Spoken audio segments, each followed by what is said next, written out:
One of the main benefits to game consoles is that they're easy. You just shove them under your TV, connect up your controller, and start playing games. Who doesn't like that? It's too bad that we don't have anything like that for retro games, huh? Wait a second. What's that? You mean you can... Oh wow.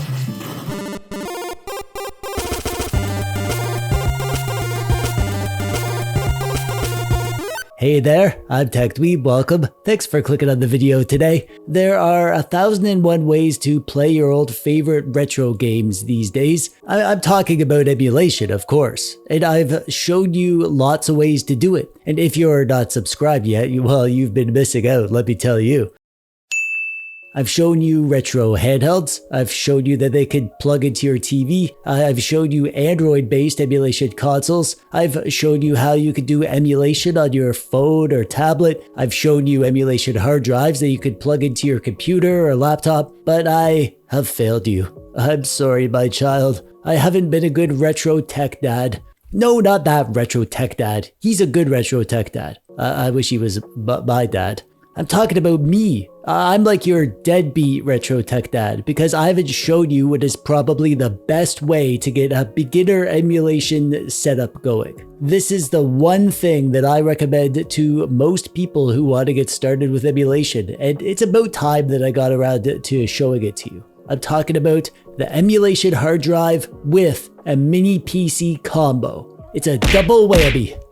I love this sort of setup. It's not janky and underpowered like those Android-based emulation consoles, and it's not big and bulky and expensive like using a gaming PC. This is the perfect middle ground, the sweet spot, for getting good performance of most of the higher-end retro systems while still being relatively cheap. So for this setup, you'll need two things: an emulation drive and a mini PC. There's a ton of these emulation drives that you can choose from. I'll link to different options and my reviews in the description below, or you can make your own drive for really cheap and it's super easy to do. Today I'm gonna go with a sort of mid-range drive. Not the cheapest, but not the most expensivest. I'm gonna use this brand new Hyperbase Mix LITE. This is actually the new version of the 5TB Hyperbase drive that I reviewed sort of recently on the channel. It's a super popular product. This is $180 on Amazon right now. So go for something like this or the cheaper drive if you don't want to make your own drive.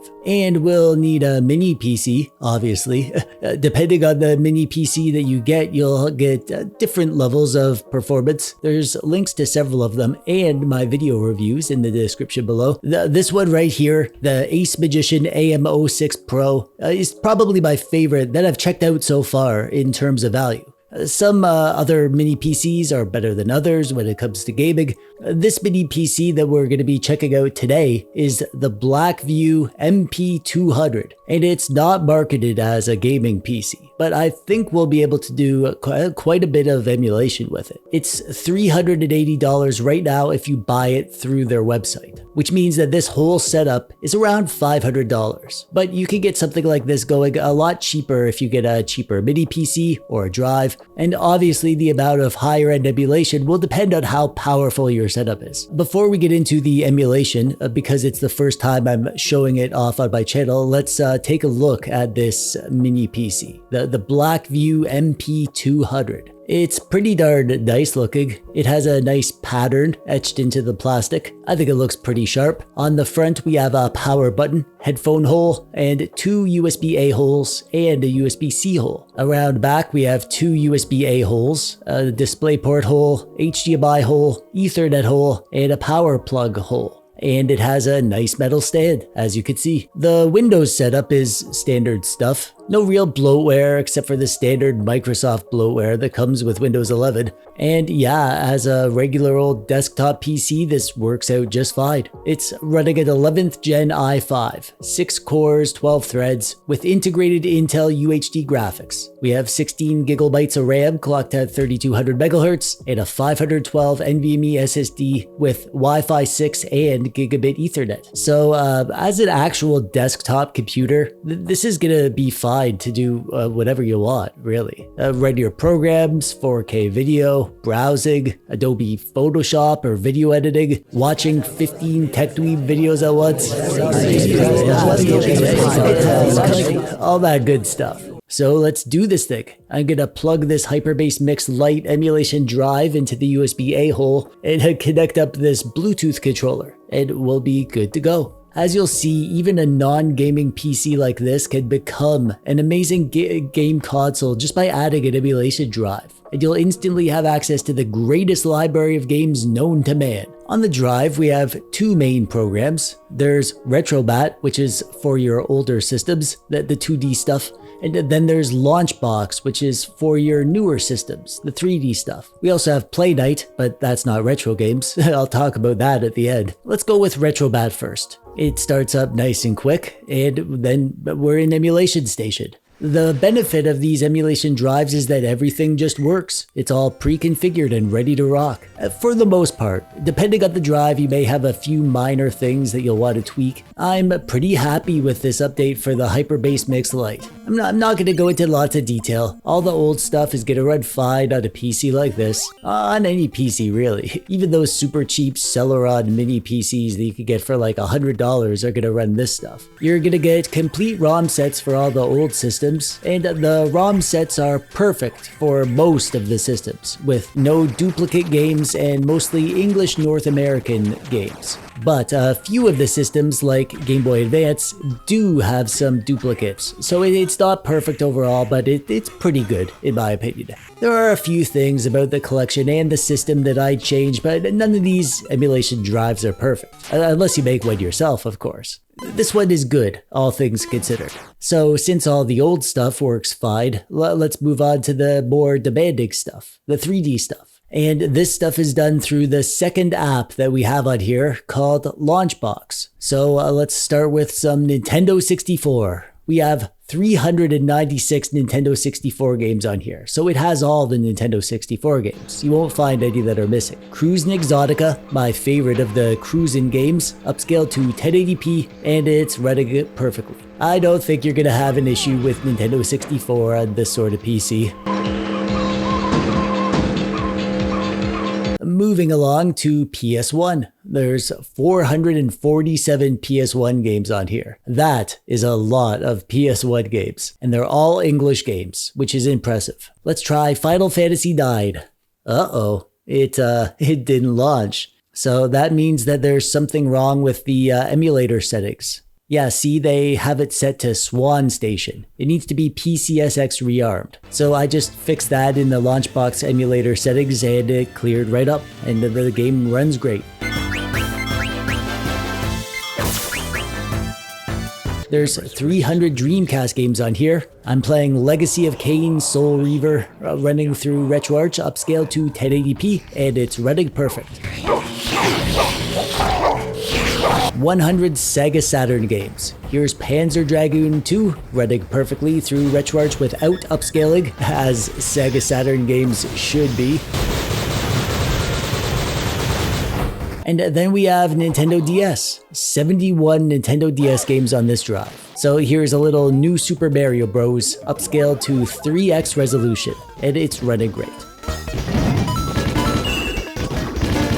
Let's try some PSP next. We have 463 PSP games on here. It's a mixture of PSP Mini and full games. Here's Ghost of Sparta, upscaled to 1080p, and it's running great, and it looks amazing.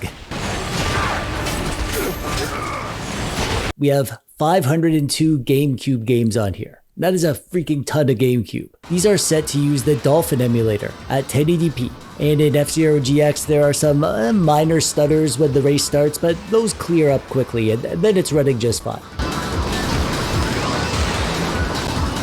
We have 20 Wii games, and the Wii uses the same emulator as GameCube. However, it is more demanding, and Mario Kart Wii wasn't running at full speed with the default settings.